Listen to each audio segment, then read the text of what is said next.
telling Chris Dudley since the summer that I've wanted to come to Oregon, and now I know why.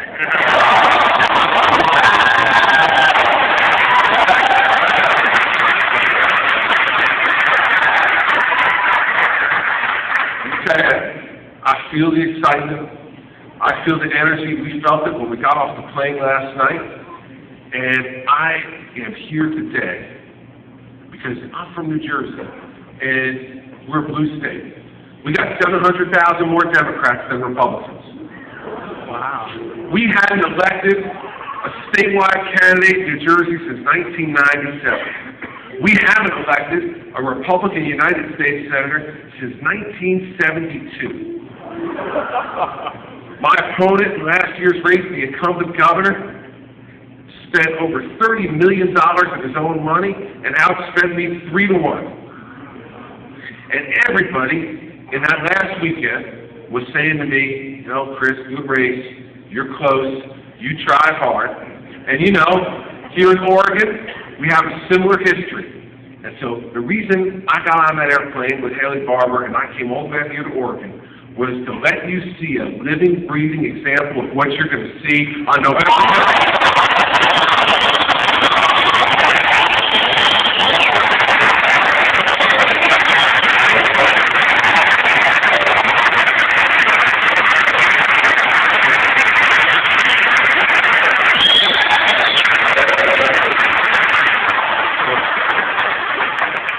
And we in the Christie family, we feel so strongly about this that we're doubling down.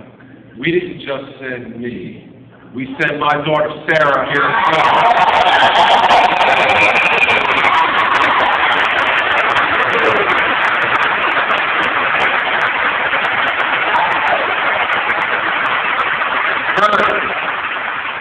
Her mother sent her on this trip with me because I tell her how hard I'm working. She said, Sarah, come back and tell Mom the truth. Said your father had me Barbour for a few days. I don't know. So Sarah's been keeping an eye on Governor Barbour and I over the last couple of days, and we're keeping an eye on you. Because here's what it's all about now. Governor Barbour said it's 72 hours to go. And I want to tell you that all the cynics, all the people in your life and around your life who say to you, hey, you know, why are you involved in this? Every politician's the same. It doesn't matter who you vote for. You've heard those people in your life tell you that. Well, let me tell you something. I know from firsthand experience that who you vote for matters, leadership matters, and Chris Dudley is going to change Oregon.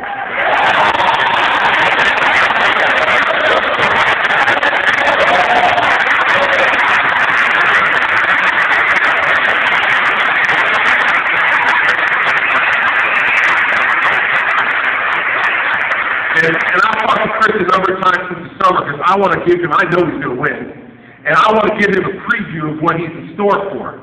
Because, you know, these characters, after we win, they still don't want to believe it.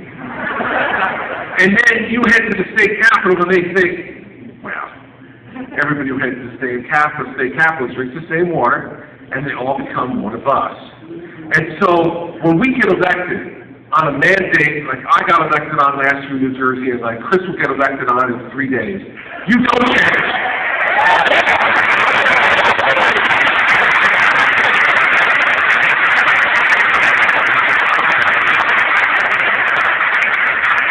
So in New Jersey, my predecessor, he told me during the transition, don't worry, Governor-elect, you have a $500 million surplus. You ride for the rest of this fiscal year home, everything is fine. Well, of course, 2 days after I got there, we looked at the books, and we had a $2.2 billion deficit for the 5 months left in the fiscal year, 5 months.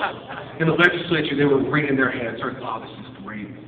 This is great. We're going to make this guy raise taxes in the first few weeks to clean up a mess that we created and lied to him about. This is perfect. This is an example of the cynical politics of our opponents. And so I said, okay, I could do that. I could negotiate with you, and you could get me to raise taxes.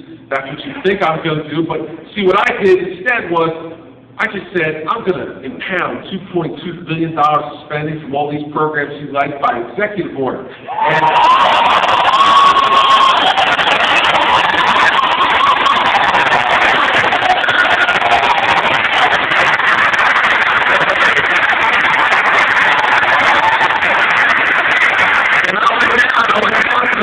I asked him for a speech before the joint session, and I said to him, it's going to be a very short speech. You create this problem, it's $2.2 billion. You want me to raise taxes, I won't. I just impounded $2.2 billion by executive order. I fixed the problem you created. Have a nice day.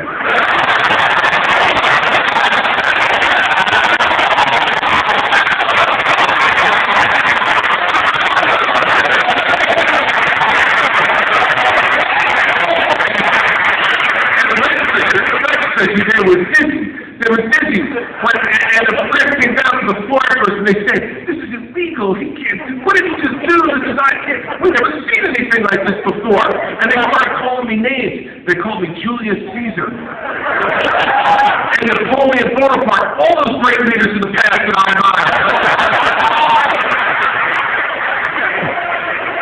So the next morning, I saw the Senate president on the way, and we walked in the same door, Chris. And I said, so Steve, I saw all those horrible things you said about me in the paper this morning, and you know what? You've convinced me. I'm going to go upstairs and vacate that executive order, and I'm going to make you guys fix this $2.2 billion problem. He said, oh, wait, Governor, don't beat your ass. What if you actually think you did okay? Don't react. And then we have $11 billion deficit on this year's budget, on a $29 billion budget. An $11 billion deficit, the largest deficit by percentage of any state in America. And now the Democrats said, for sure he's going to have to raise taxes. There is no way he can cut $11 billion of spending, so they sent me that tax increase. And the Senate president, he walked it right down himself. And you know, my mom, I'm sure like yours, taught you to be polite. So when you have guests coming, you come outside and you greet them. So I was there waiting for him, and he handed that bill over to me. You know, it's called something like the New Jersey Fairness and Justice Act. Because they never call it tax increase, so this is the New Jersey Fairness and Justice Act. So I took the bill and I said, Steve, please sit down for a minute. This isn't going to take long. And I took out this pen like Peter and I handed it back to him and said, take this back where it came from.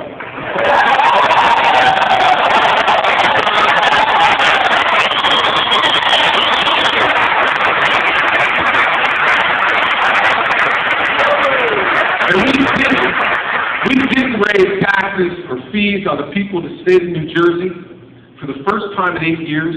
In those 8 years before I came to office, taxes and fees were raised 115 times on the people of the state of New Jersey, and this year we said no. We cut 9% in real spending. We balanced the budget without any tax increases.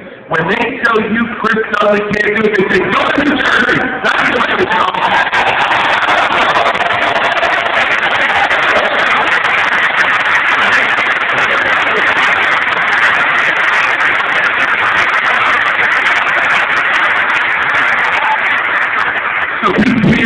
Don't let anybody tell you in the last 72 hours he can't do it. That's the other reason I'm here. Don't let them tell you, with this Republican governor coming into this entrenched interest, he can't get it done. Don't tell you that. So let me tell you, it can be done, and it will be done, because you're going to elect a leader who knows how to make tough decisions.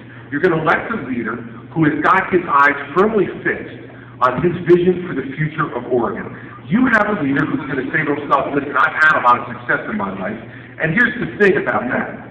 There's two types of people who run for public office. Those who want to be something, and those who want to do something.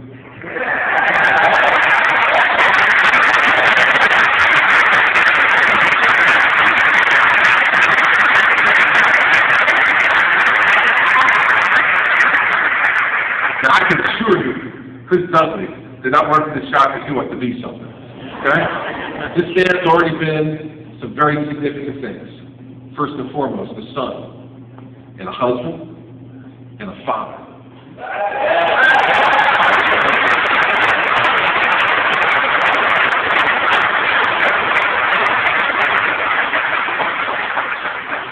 Second, I hear that he had some success in professional sports.